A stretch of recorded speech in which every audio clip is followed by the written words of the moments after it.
The descent of Steve Jackson and Steve Jackson games into wokeness has been something that's really made me sad over the last few years, and it's kind of worse than you think, to be honest. We're going to get into this in just a moment as we talk about just how bad this is all the way around, and his Trump derangement just went off the charts. I don't know what happened to the guy, but he used to be a conservative, believe it or not, and now all of that's changed as his company's being taken over by women and transgendered people, destroying what used to be something very, very great. Now, if you don't know who he is, he created Munchkin, Ogre, a bunch of awesome stuff out there. Steve Jackson Games is one of the real ones from back of the day. But this is quite the direction. So hit the like and subscribe button as we talk about this here. And please, guys, I am a fantasy writer. I've got a book that's coming out. It's actually already available on my web store if you do want to read it right now. The Demon's Eye. This is classic fantasy. A great evil is awakened. The war ravages the kingdoms of Hiram and Tyrol. Strange apparitions are appearing everywhere, but the worst part of it is Jaden finds himself at the center of an ancient prophecy. Lots of fun right here. It's classic stuff. Now, this is going to be having its real Amazon release later this week, and so if you don't want to miss it, sign up for my newsletter. You get some free books from me for doing so in the description below. All these links are there if you are interested, and thank you guys so much for making our books such a success. All right, Steve Jackson Games used to be a bastion of conservatism in the world of board gaming, but in recent years, he's virtue signaled to the left, I guess to keep his place in the industry, which has effectively destroyed the company he's created with Munchkin in the process. Now he's hired a transgender activist to represent his board game business. The board game business has taken a hard turn left in recent years, if you guys don't know. It's been doing everything they can to blacklist and malign conservatives to try to turn the industry into a bastion of woke ideology. It's strange to me because board gaming is a family activity with a very large Christian and conservative audience. They're forsaking that audience to try to make the hobby more niche and political in nature. We've seen very bad instances of this with just the push towards everybody trying to do black creators and transgender creators and the like. It's been very, very weird in recent years. Eric Lang actually put pronouns onto the boards of a Mass Effect game recently. Just absolutely tragic stuff that just ruins the experience at the table. So in the video about the topic, Diversity in Dragons actually talked about this first. I know a little bit about Steve Jackson's past that I'm going to go into that it's going to be a little different than this video, but his analysis is spot on. Did a wonderful job. If you don't follow Diversity in Dragons, I highly recommend it. One of my favorite YouTube channels. And he talked about Steve Jackson Games talking about the trans leftist out there and hiring the trans leftist. So he says Steve Jackson has a blind spot to such ideology when he talked about this, but it's actually far worse than that. He seems to be all in on the ideology, and that's what's been happening over the last several years. If you look at it, he actually signed up for the Gamers for Harris list last year. We reported on this and showed a bunch of them, and you can see there's tons of names on here in the board game industry. They were trying to actually just strong-arm everybody in board gaming and in tabletop gaming and the like to try to force the election to be different. It didn't work. It was cringy. They took this down pretty quickly afterwards. A bunch of actually retailers of board games were on here as well. You can see the Wizards of the Coast community manager. You know you're in bad company when you got that going on right here. Very sad stuff when this all goes on. So Steve Jackson Games was known for his amazing games. I talked about Ogre at the beginning of this. That was one of my favorite games of his. I had like the giant collector's edition, which, oh my gosh, took up way too much space. I actually had to sell it because the prices on it went so far up, believe it or not. But beautiful asymmetrical combat in that. If you can find a copy of Ogre, way worth playing. But his most popular game is called Munchkin. I actually don't like Munchkin. I hope that doesn't upset the audience. A little too light for me and a little too ridiculous. But they Munchkin like got so popular. They did all these variants of different properties. I actually had a DuckTales version of it. So there were some Disney properties even with it. Maybe that's what happened. Maybe he got too involved with corporate culture, with the licensing, got in with Disney, thought he's going to go further, and so he just like got corrupted by the people who he was selling out to. Because Steve Jackson Games was just known as like the gamers games. He was a designer who really just pushed the envelope, did cool design things, actually did innovative features. This is what he was in the past. This is back when he was a conservative, of course. And then, once that company like kind of shifts directions to be making, X-Men Munchkin and Star Wars Munchkin, it's like once you shift to that, maybe he lost a little something there, and that's where it kind of all started falling apart. I don't know exactly where it happened. It did seem to change over the pandemic quite a bit. Is where things went out with me, because I've actually met Steve Jackson, and he was nice to me. And not only that, but Steve Jackson, when I met him, was at a place called LibertyCon, where he hangs out, or at least he used to hang out. I haven't been in a few years.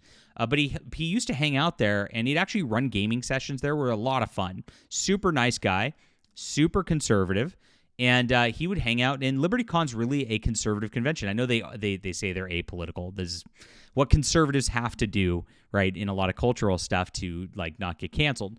But you got Baen Books there. They're kind of the conservative angle of sci-fi. You got a lot of people speaking there, like John Ringo, who's a big conservative author, Larry Correia, a big conservative author. And so, like, a big conservative gathering really happened there. While it's not explicitly political or whatever, that's kind of where everybody went to have fun, where they wouldn't be harassed by the weirdos at all the other conventions, right? And so that was like this bastion of just normalcy in Tennessee. I highly recommend it if you are there. LibertyCon does sell out very easily, so good luck on that.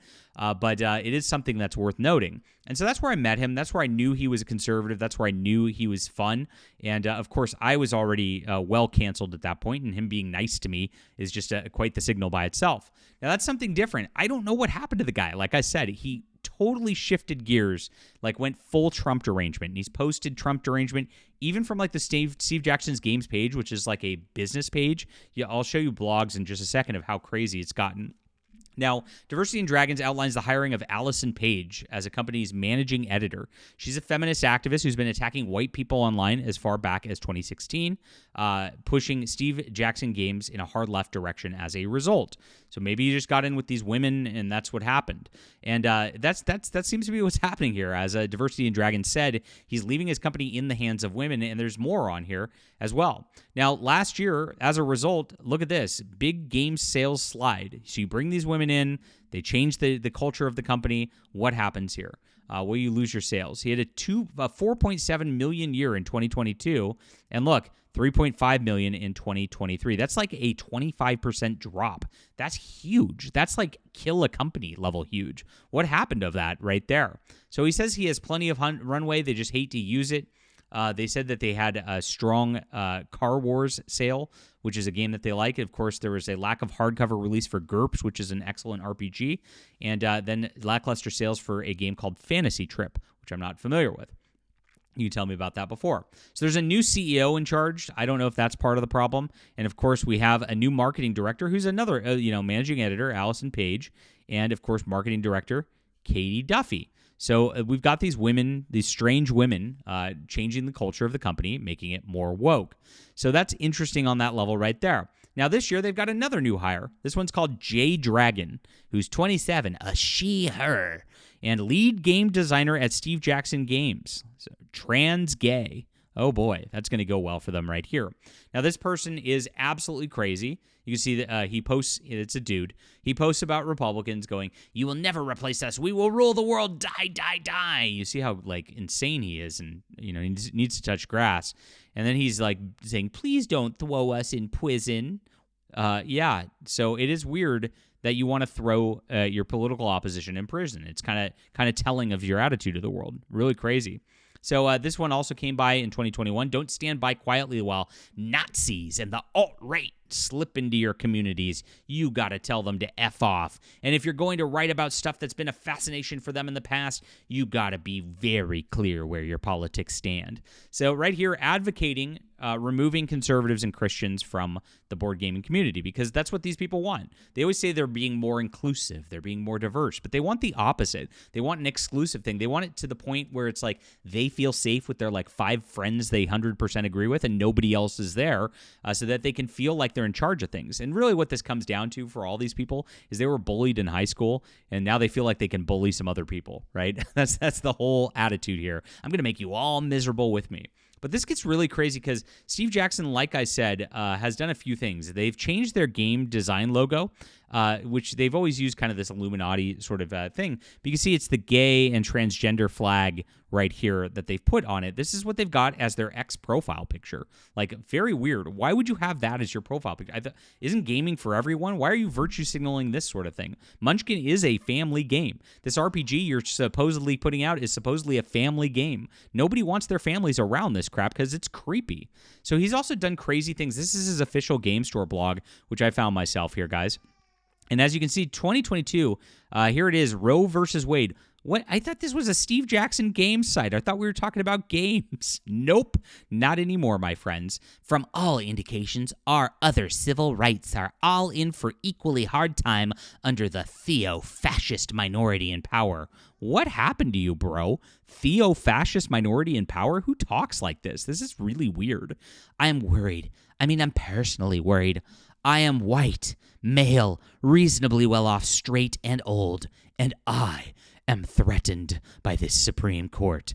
Talk about hyperventilating. This is how these people go absolutely crazy and go out of their minds. So you see, these people end up terminally online. They end up in these spaces where they just don't even interact with anybody outside their weird echo chambers, and they keep getting worse and worse and more extreme, and that's exactly what's happening all the time. What a weird blog. Why would you publish this on a game website? This doesn't have anything to do with gaming, right?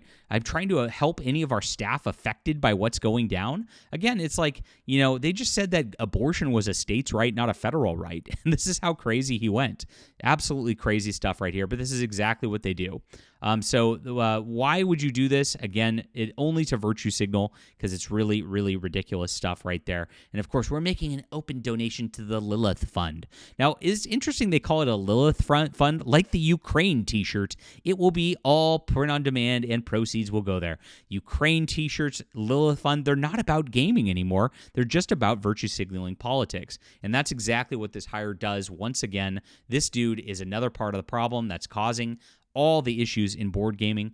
Yikes.